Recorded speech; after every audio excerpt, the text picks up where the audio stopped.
Hello, everyone. I'm Colin, Tessier of WrestleZone.com. I'm joined by John Clark tonight to talk about WWE Monday Night Raw. John, how you doing? Doing pretty good. How about yourself? Pretty good. Monday night here, end of a 3-hour block, if you will, of Monday Night Raw. The go-home show for SummerSlam, which will be on a Saturday this year, which is weird, but these things happen. We gotta roll the punches. Of course, we'll talk all about SummerSlam, our coverage of SummerSlam, all those things and more. But after we talk about Raw, obviously. Do you know what I think is even more weird than the fact that they're running SummerSlam on a Saturday this year? What's that? The fact that they're actually running a house show the night after in Denver on that Sunday. I noticed that. Yeah. It's like the match card is just going to be crazy because it's obviously going to be like nothing we've seen. It's almost like it's just going to be like almost like a free like SummerSlam because it's probably going to be mostly rematches. You would think.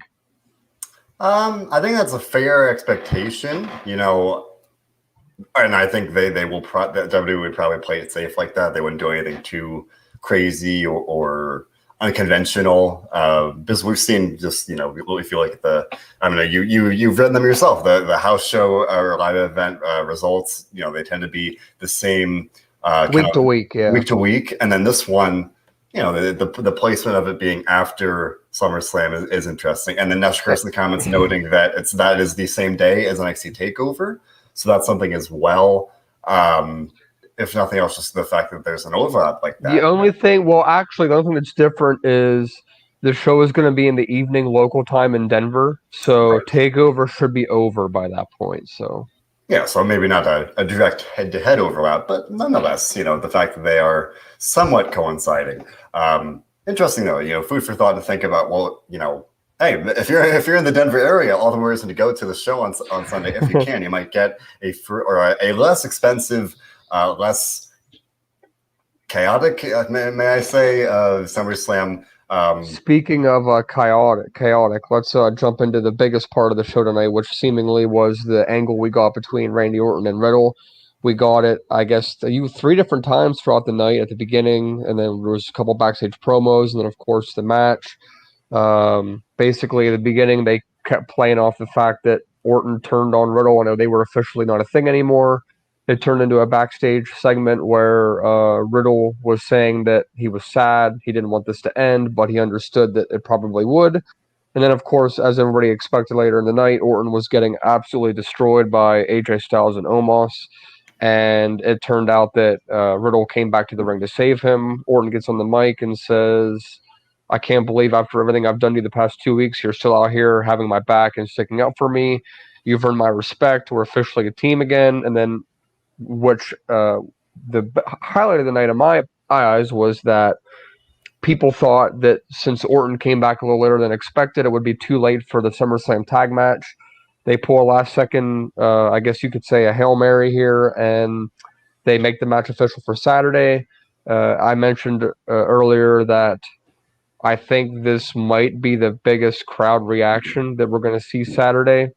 Presumably, when Randy Orton and Riddle win the tag team championships, Styles and Omos have had them since WrestleMania at the beginning of April, so over 4 months now.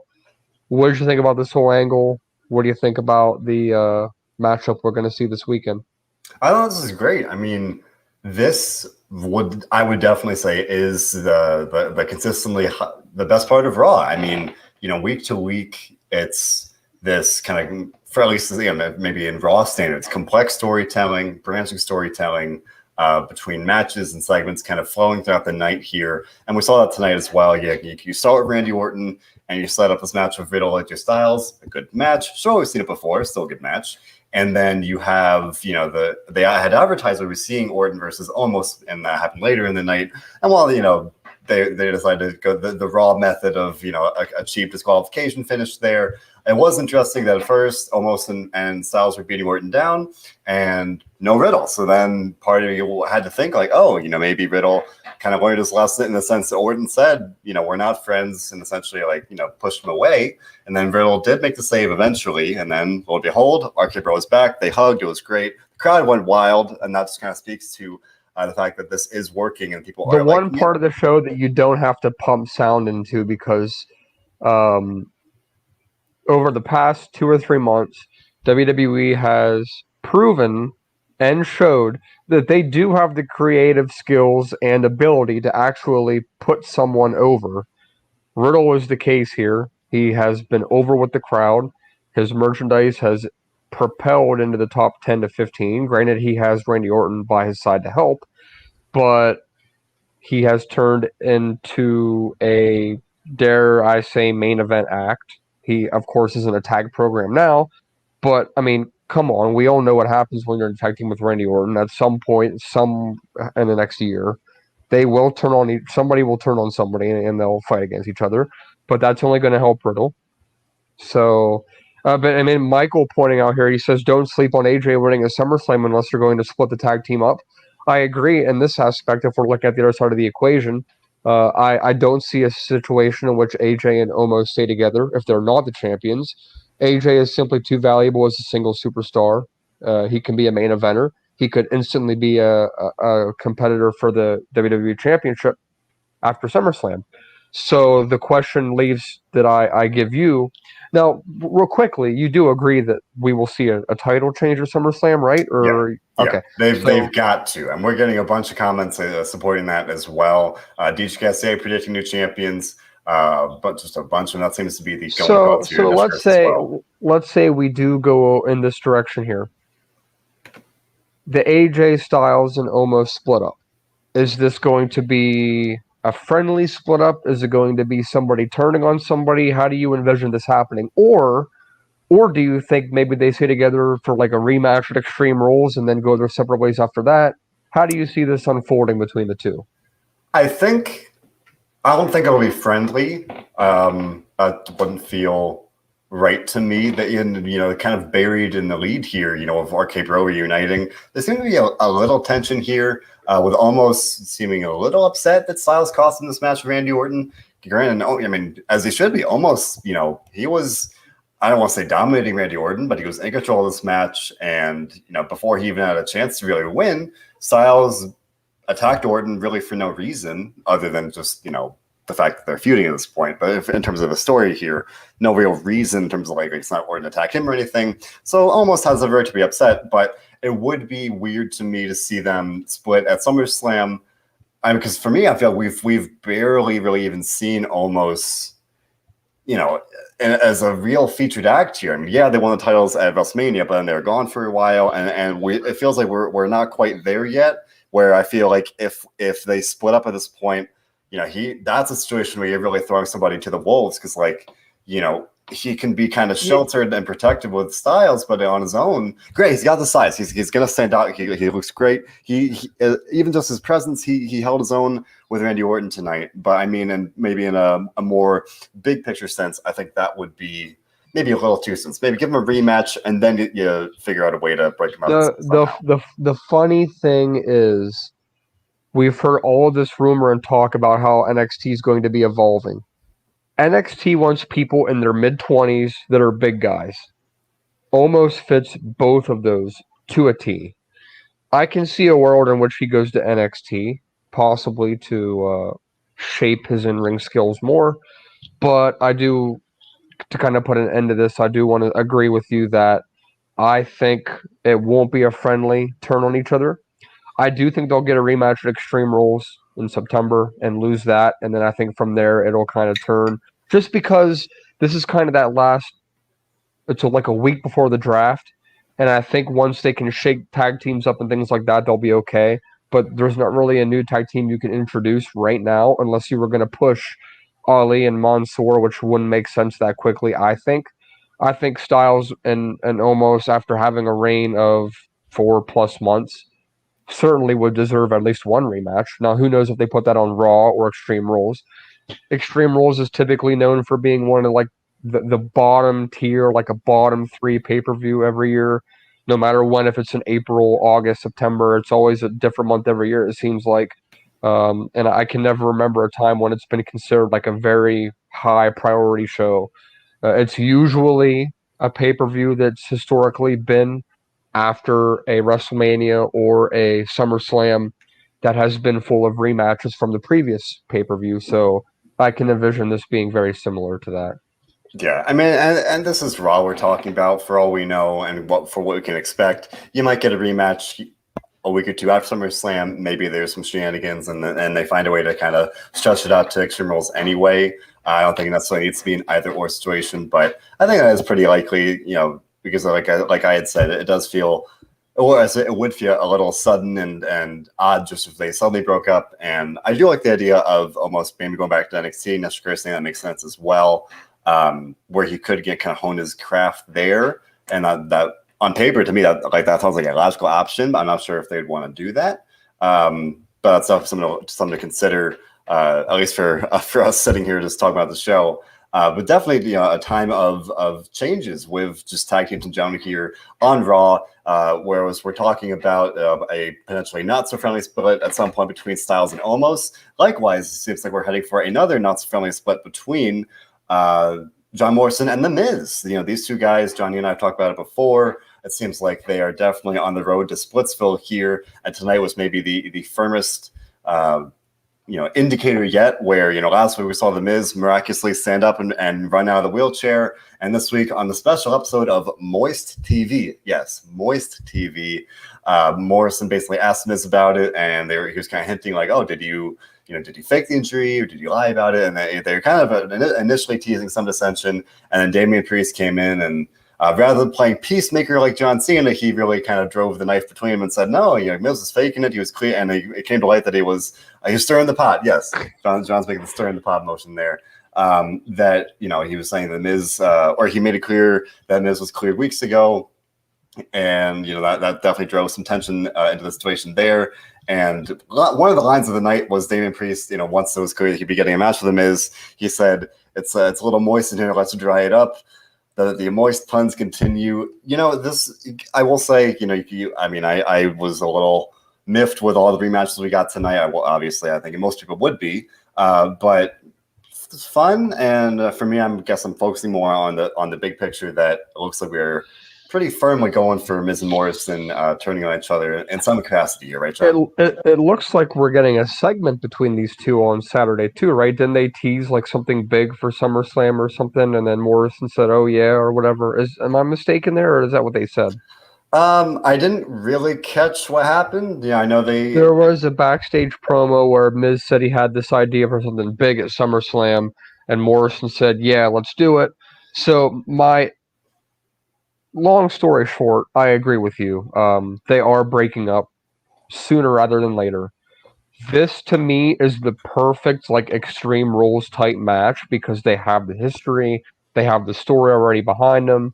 I think it can work very well, but I'm in a little bit of a crossroads with who turns on who. Of course, it would make more sense for Miz to turn on Morrison because Miz is the heel already.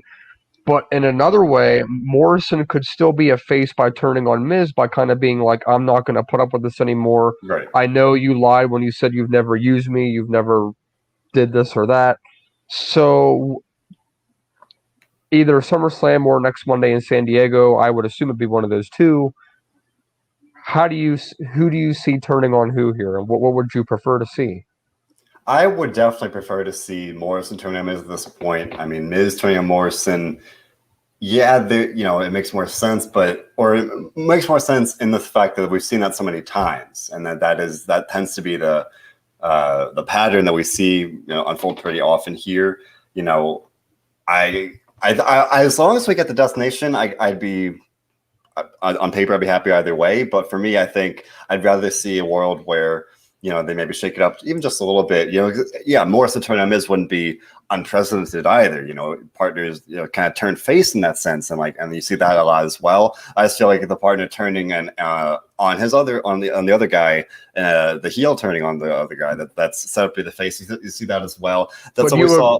But you agree this has to be sold at a pay-per-view, right? Not like a Drew Jinder, even though it will be on a pay-per-view. Originally, it wasn't on a pay-per-view, so that's kind of weird, but you get what I'm saying.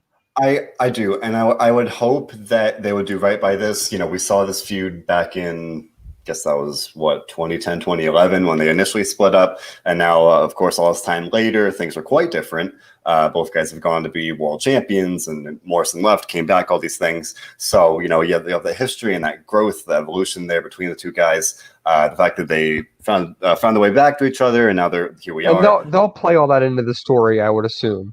You would assume, but John, perfect segue. We have a match between Drew McIntyre and Jinder Mahal, former partners, former stablemates. You have this story that writes itself, that could be this great, bitter feud between two friends turned rivals, that's driven by this jealousy and emotion and heat. And instead, it's driven by a man's sword and a man's motorcycle and two big men who showed up on Raw randomly, and now they're here, and good for them. But they have, I kept hoping. Okay, we're going for the storyline. We're getting it. I remember weeks ago they threw the match on Raw randomly, and then they did it backwards, where they had the match and then they built the story, which wasn't really a story, because, like I said, they made it very surface level. Yet I kept hoping, okay, we're gonna eventually tie some of these things in here. And I said it before, the most substance we've gotten here in the story has been on the bump, or interviews that aren't even on TV, or that aren't even on WWE TV. It's in press interviews with McIntyre talking about the history that they have and all these things.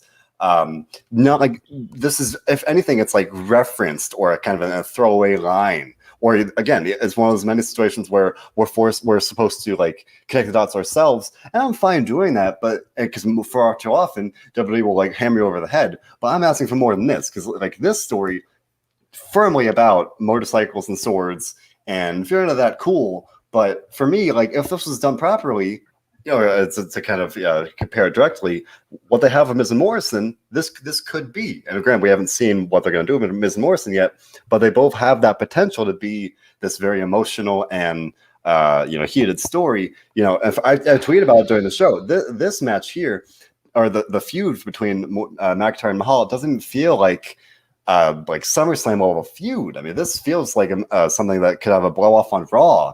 And that's not a knock on the talent. These guys are capable of having a main event level feud here, the former WWE champions, and really tie that in there. And they haven't, and that's pretty aggravating, because now here we are. This is the go home show. That's it. This is the story we've gotten, and I wouldn't expect them to suddenly, even if we say the feud continues after SummerSlam, this is the story they're going with, and it'd be even more confusing if come next Monday they're like, oh yeah, we're going to continue this. And by the way, we have all this story that we haven't mentioned before, because that would make any sense to me. What do you think about all this? It's a match that I wouldn't even be surprised if it somehow weaseled its way into the pre-show at this point. I mean, I know Drew's a big enough figure where that won't happen, but this is certainly going to be a bathroom break match, I would assume. And I also assume that this is going to be a squash. I think Drew's going to win this match in under 3 minutes. And that's because the SummerSlam card drastically increased from 8 to 11 tonight, just because they added so much stuff. And they have a hard out because of the Manny Pacquiao fight in Vegas that night. So they're working with 3 hours. They don't have any more than that. So granted, pay-per-views don't typically have promos, so I think they can easily fit that many matches. But of course, you're going to have 1 or 2 squashes in there, and I think this fits the bill for that. I think, again, perfect segue. I think this fits the bill for a squash match on top of Alexa Bliss taking on Eva Marie on Saturday, which nobody expected to turn into a match, but it did. Nesha says Lily versus Eva be better than Alexa versus Eva. I see Doudrop helping Alexa win after tonight. I do think we're close to Doudrop turning on Eva Marie and going back to being Piper, but that's ahead of ourselves here. This stuff tonight, this is really the stuff that's tailored to the younger generation. Although in a way it's also not, because of how they're treating it.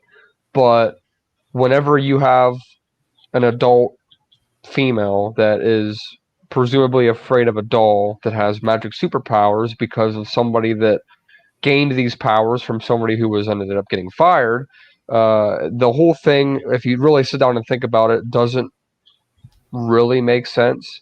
I'm not saying that everything else that they do makes sense, but this particularly is really confusing, because I mean, Alexa. I mean, there's no way that you can persuade anybody that Eva Marie is going to win this match.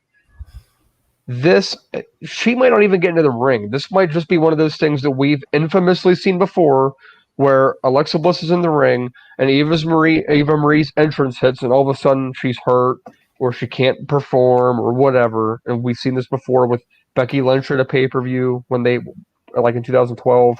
So Colin, I'm expecting like a 1 or 2 minute squash match here with Bliss, if anything.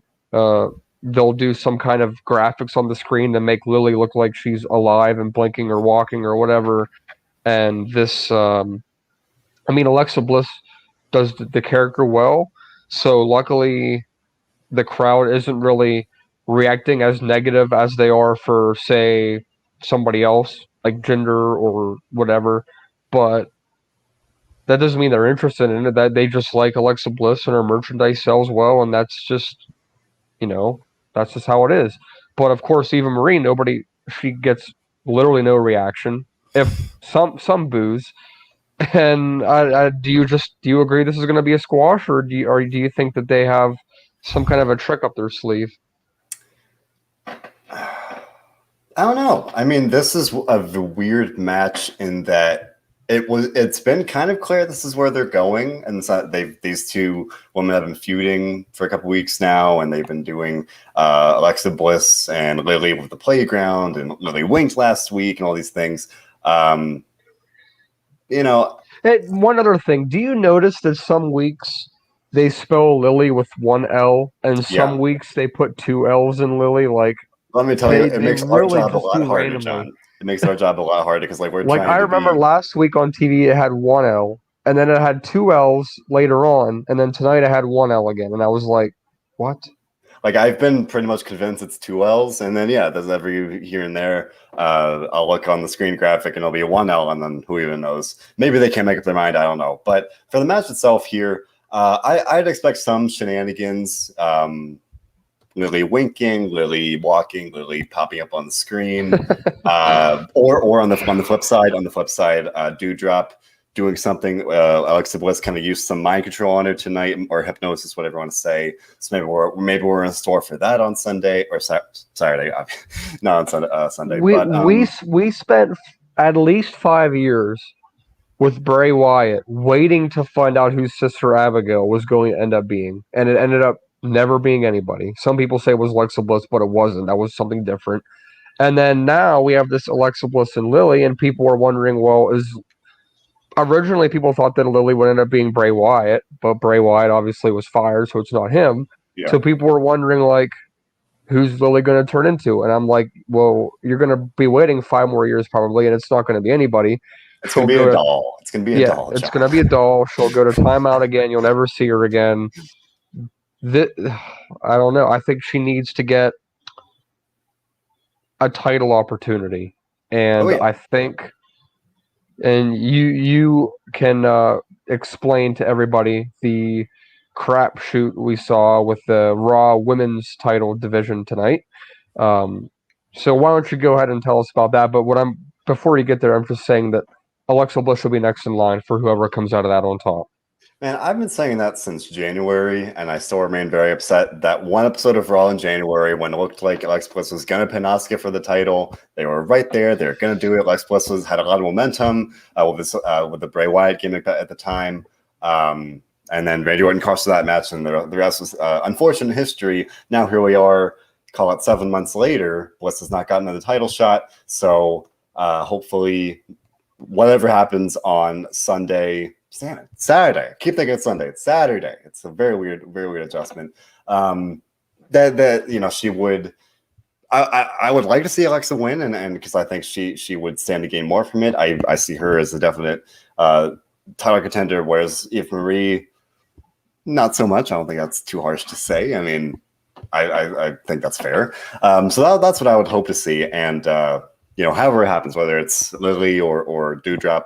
Mind control, who even knows? But that'd be my prediction. But as to the title match itself, yes, there's definitely some questionable booking we saw tonight, and we will answer DJ's question here, wondering if we think Nikki Ash will, or ASH will drop title on Sunday. He thinks she'll retain by pinning Charlotte, and on the flip side here, Nikki ASH got pinned tonight cleanly by Rhea Ripley in a singles match. We saw this last week. Charlotte Flair ruined that match by interfering, so naturally had to run it back this week, and Rhea Ripley pinned her clean. No distraction from Charlotte Flair, no cheating, nothing. Nick ASH won cleanly. And I'll say for myself, even before the match, it's not fair to criticize Nikki ASH or the gimmick or what she's doing with it. Because again, kudos to her for she has said she's come up with it and she made it work, and she's really kind of enjoyed this career renaissance, if you will. So that's great. Cool. Good for her. And I can fully respect that this is great for kids, or it should be. But tonight, and John and I talked about it before, but tonight she got this promo. And she's like, it's kind of the same promo every week, but again, tonight maybe it just kind of hit me. She's saying, all right, kids, if you believe in yourself, and if you look deep in yourself, if you got that confidence, you too can be almost good enough. You can be almost good enough. I'm like, what kind of message are you sending? That doesn't send a good message to the younger kids when you say that if you believe in yourself, you can be almost good enough. What is that? Man, it really hit me at night. It's like, I guess I viewed it in a different lens. I was like, this is what we're doing. And we saw this kind of in a different sense, but like Braun Strowman and Shane McMahon back for WrestleMania with this bullying story that I was going to say it almost would make more sense if she was a heel and not a face by saying this kind of stuff, Right. And you had someone was saying up and be like, no, you can actually be good enough. You can be a superhero. Which is basically what Charlotte is saying. To be honest, Charlotte popped me on commentary because she was on commentary for this match with Nikki and Rhea, and she said, "Oh, Nikki almost won right there." But then she said something like, "Who says they're almost anything?" And I'm thinking, yeah, nobody says that. You want to be whatever it is you want to be. You don't want to be almost something, right? Like John, I'm sitting here. I want to be a writer. I don't want to be almost a writer. No, this is ridiculous to me. I think what got lost in all of this is the fact that, and you saw, if you've read the articles that I wrote over the weekend or whoever wrote, that she was actually booed at the Super Show in Charlotte on Saturday, and then she got no reaction last night in Columbia, South Carolina. And then tonight, it's hard to tell anymore on Raw because they've gotten so good at making the crowd noise they pipe in seem genuine that it's hard to believe. But I got the impression from what I read that she was kind of cheered tonight. But let's be honest here. Rhea Ripley is the clear crowd favorite going into this match. But she's not the favorite to win, in my opinion, as I do agree with what I've been seeing in many of these comments. It just makes sense for Charlotte to win. I know people were tired of Charlotte winning. She's had the title. Are we up to 11 or 12 now? It's 11, right? 11? I think 11, so. 11 and 2 in NXT. So this would be 14 or 13 or whatever number you want to call it. I think she'll win.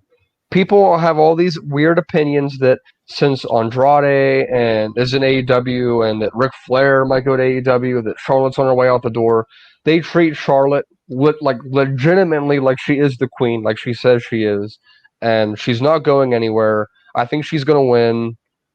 What do you think? Charlotte, all right, first of all, Charlotte's not going anywhere. All right, she was backstage at the AAA show on Saturday with permission. With permission, she just like anybody took a day off months in advance. Nothing to it, and Ric Flair, her father, gone, but that's no reflection on her own standing with the company or her own future with the company. Many of the people will tell you, there are very, very few people, quote unquote, safer or less likely to leave than Charlotte at this point. She would have to really want to, and with the way they're treating her, there's no reason that she would want to. But the one part that does confuse me is that the fact that she was advertised for these shows, and then she wasn't there, and we clearly knew where she was at. It wasn't a secret. I wouldn't look too for myself. I wouldn't look too far into that. I mean, we see it all the time. The right hand doesn't talk to the left, so the right hand may have known that Charlotte was taking this time off, and the advertising department may not have. So then they may have advertised her because she's a big name. So that's just my speculation. So do you think she wins? Yeah, yeah. I don't. You know, we saw just to wrap up what we saw tonight. We saw Nikki ASH get pinned cleanly. Not a great look. Oh, and sure, plenty of times you see the go home show, whoever gets pinned turns around, wins at the pay per view the next weekend.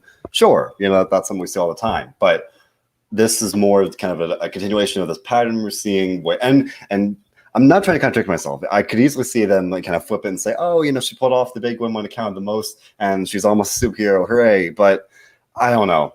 Johnny and I've talked about it for a couple weeks now. Something's not really clicking here with her as a champion. I think you could still keep going with his character, but I think all good.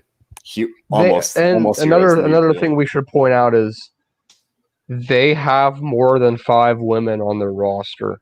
Yeah, there's more than Rhea Ripley, Charlotte Flair, Nikki Ash, Alexa Bliss, who are seemingly the only 4 that are actually on every week. Now, granted, tonight another weird occurrence.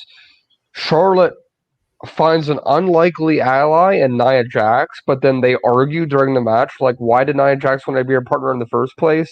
And it's like, well, Shayna Baszler is supposed to have beef with Nia Jax. What's going on there?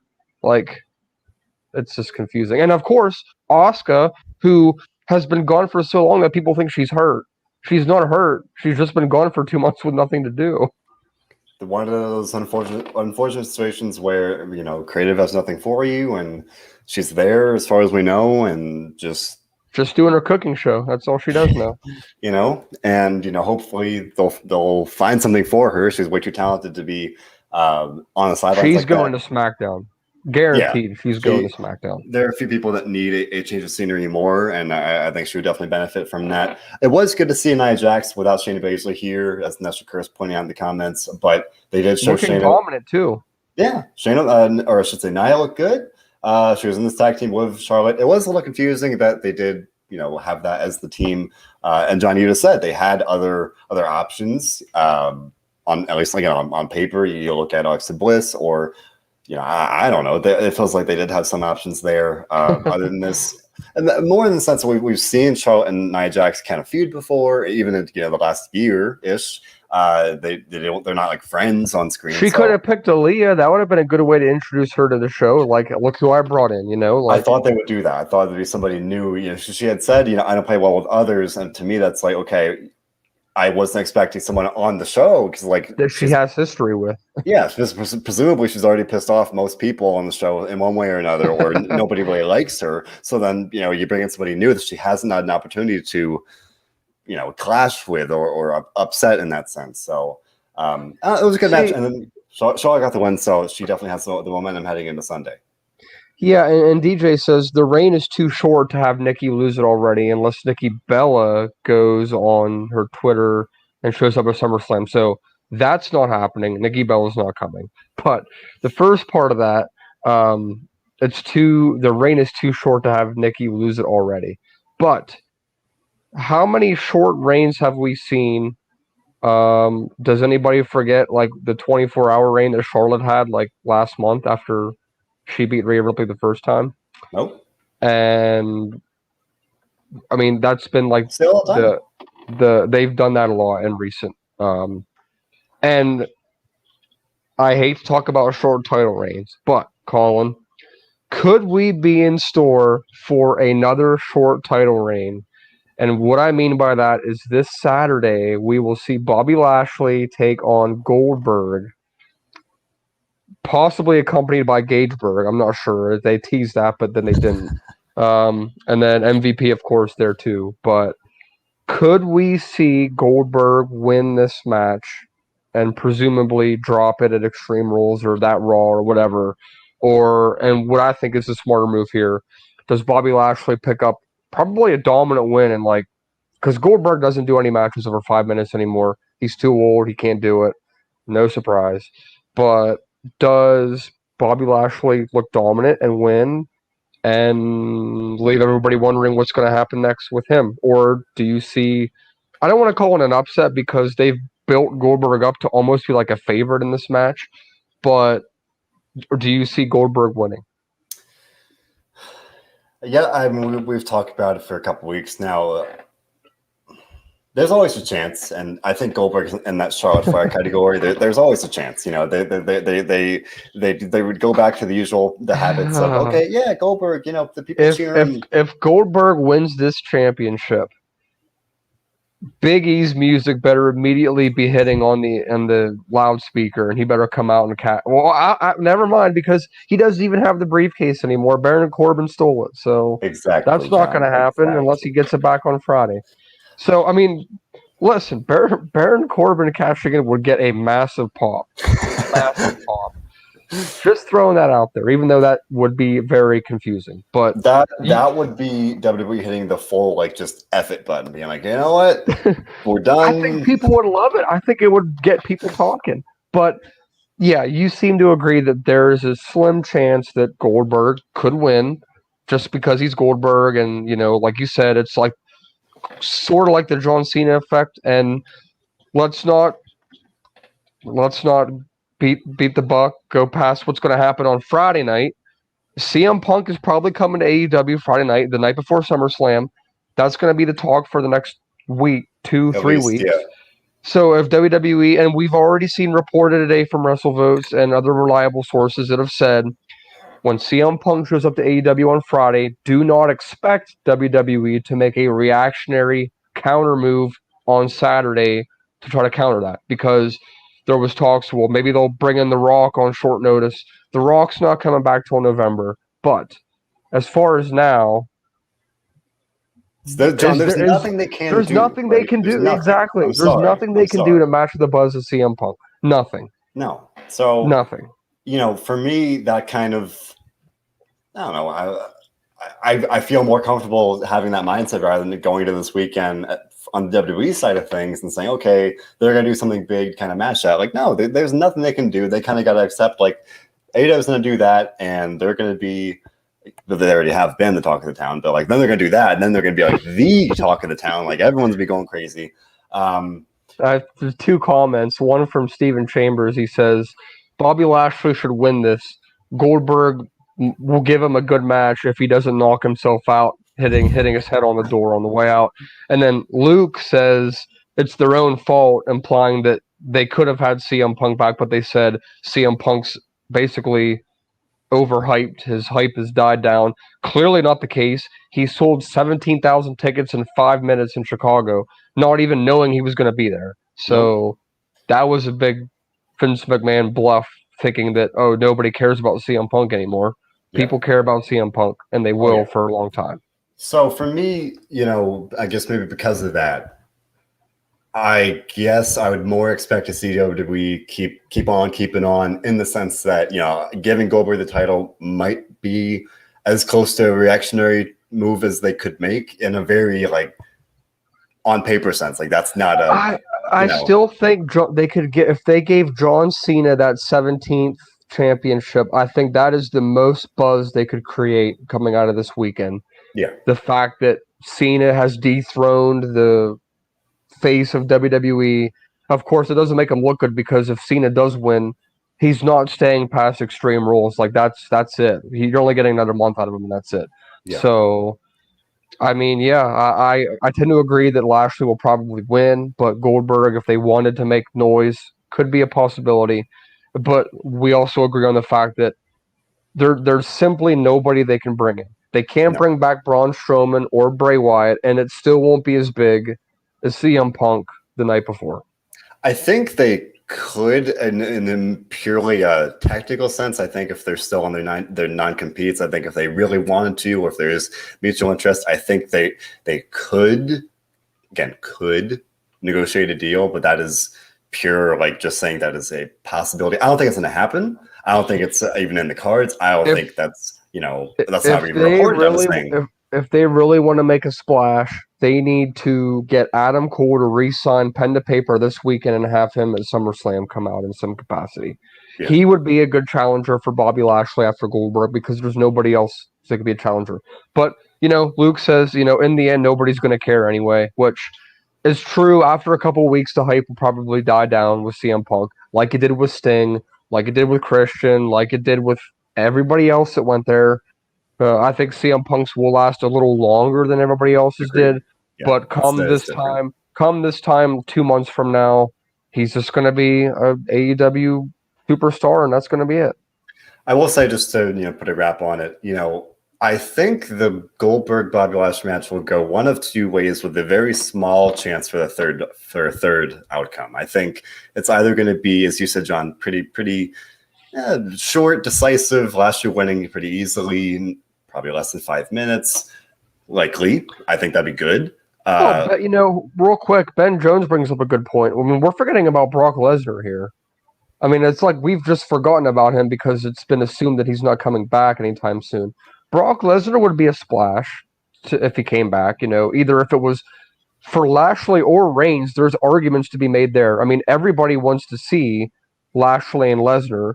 We're not getting a SummerSlam. The talk recently has been, well, you might have a chance of seeing it at Survivor Series, which has just been announced today to be Sunday, November 21st in Brooklyn, New York at the Barclays Center. So, I mean, there's a chance. I mean, there's already rumblings and inklings that this is when The Rock is going to come back to tease his match with Roman Reigns at WrestleMania next year. So, and if that is the case, Brock and Lashley would be a perfect counter to that. But as far as SummerSlam, just to kind of summarize Raw tonight and preview SummerSlam quickly, it should be a good show. I don't foresee many title changes, except like we talked about Charlotte winning, and then the late addition of Orton and Riddle tonight. I think that'll be a title change as well. But the rest of the matches, I mean, I don't see any title changes. I don't know about you, but give your Damian opinion. Priest, I think, is pretty good. Oh yeah, bet. Damian Priest, yeah. Yeah, I think we saw him. He did beat The Miz. We were talking a little bit about him earlier. Sheamus is out there and set that up. I mean, that feels like a pretty good bet for a title change. I'd be surprised if we did win at this point. And kind of like similar with the Raw Women's title, I think it'll change hands. I'd be surprised if it didn't. I think Charlotte is the more likely option. Maybe, but I think Charlotte would make sense. RK Bro would definitely be my pick to maybe be one of the few title changes that we can expect, as Michael Covington saying. Otherwise, yeah, I mean, I think Lashley will retain. I think Roman. I mean, and again, we're talking all on SmackDown side of things. I think you can say there's maybe a decent chance, at least. There's a chance Cena could beat Roman Reigns. Not really sure about like how likely it is, but it's possible, and anything can happen. I mean, really. Otherwise, I mean, I see for the most part, I think people are going to retain. I think maybe the real changes will be on the Raw side with Raw tag titles. Potentially, you could have three of the four Raw titles change hands. With U.S. title, Raw, women's title, and the tag title. So, I think that could be something. A nice kind of shake up. To kind of add some new energy to the show. So maybe that's why overall here feeling a little hopeful about Raw here, and speaking of which, just one thing we didn't really mention yet, Karrion Kross said he get another match with Jeff Hardy tonight. And yes, this was a rematch. This was the third or fourth time we've seen these guys face off, but this was the way, at least by better than what we've been seeing. This is what I want to see for Karrion Kross on the main roster. At least, a step towards that. Right? I still want to see him with Scarlett. I still want to see him, much closer to what we see on NXT. But at least here, he was dominant. He very, very easily beat Jeff Hardy, albeit after he attacked him backstage before the match. This is what I want to see for Karrion Kross, because I really think he could be pretty quickly a top guy on Raw here. Did Chikese pointing out he could be an option for Bobby Lashley, if they play the cards right and build it up quick enough. I think that's something, and maybe in a couple months. This was sad. Yeah, John, I know you're more upset about the Jeff Hardy side of this. I'm upset so because Jeff Hardy is one of the few stars that is getting miraculously loud pops without them having to pump in any crowd noise. And the fact that there's no denying they jobbed him out tonight. He lost the squash match. He looked horrible. He doesn't deserve that. I really hope he at least goes to SmackDown and gets a chance to do something relevant. I mean, but this isn't it. Like this, he has 3 years left on his full-time deal, and he needs to be given at least one last run. Like, I mean, he deserves that anyway. Like, I like the idea of sending him to SmackDown in the sense that, I mean, yeah, this was pretty clear, on Raw. It's not really going anywhere. I mean, Benjamin A. Johnson, as John just said, they dropped him out. Benjamin A. he just Johnson. came from SmackDown to Raw, though, so. I mean, you see that stuff all the time. Like, I wouldn't. For me, it's felt like he's been on Raw for a while now. I mean, just the way the WWE TV goes, that was probably what, last draft. So Ever since he got hit by the car. yeah. So that was already called pretty much a year ago, and by the time the draft rolls around, it'll be pretty much a year. So a year is a long time, especially for WWE TV. So I think some of SmackDown, fresh coat of paint, as Luke starts saying, how many times do I have to say it? It's the booking. Some of SmackDown, give them some wins. I mean, best case, I think they could do kind of a hero's last ride where they build him up and have him even just challenge Roman Reigns if they really build him up strong enough, to kind of have him, as you said, Johnny, just get him those pops. Now they're back from the live crowd, they can do that and kind of set him up and really remind everybody this is a former WWE champion. It's the guy that will very likely be in the Hall of Fame when it's all said and done. So it wouldn't take all too much to give him some wins and present him stronger and have him be a legit title contender. And they could do that on Raw, but just you have something like tonight where he's really, I hate to say, but jobbed out. I mean, yeah, I think you could do a feud with him and Bobby Lashley, but I think that fresh coat of paint aspect. It's okay, Sun SmackDown, new lease on life kind of thing. I like that option. I think that's true for several people on Raw and on SmackDown as well. So yet again, it feels like the draft could be a way to even temporarily make things better. But unfortunately, we are still about a month and a half away from that. So we got to keep on keeping on here. And lastly, one more thing.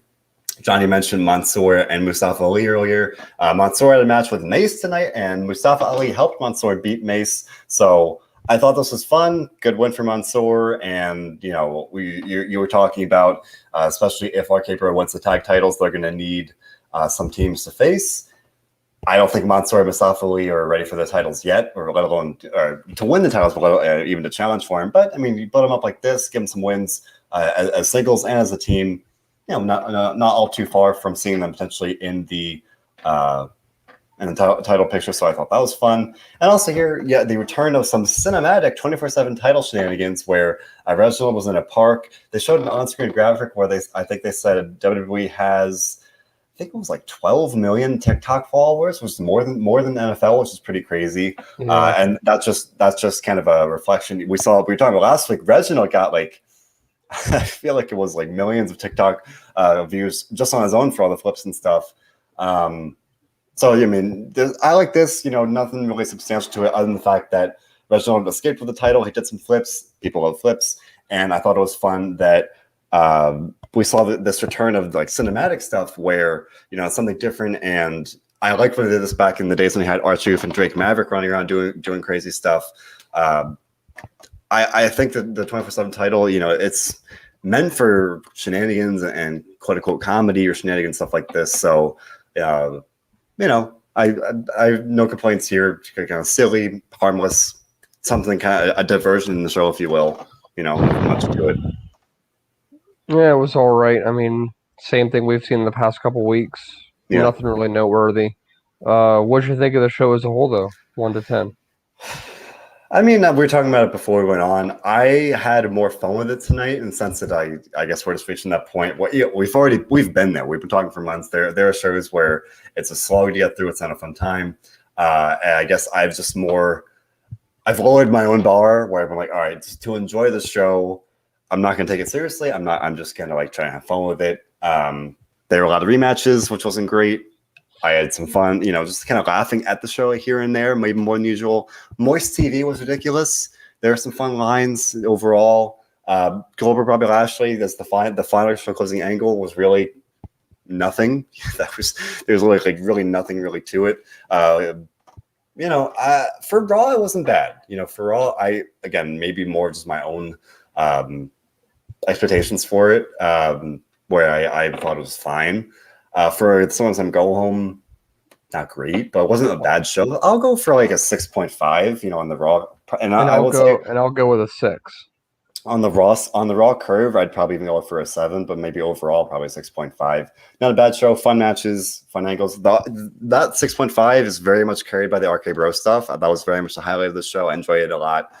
And now we're going to be here for tomorrow night, obviously, to talk about NXT, and then we'll be here. Or at least, I'll be here. John, you'll be at SummerSlam. We'll figure out the post-show coverage for SummerSlam on Saturday. And of course, we have TakeOver on Sunday as well. A full week of wrestling here.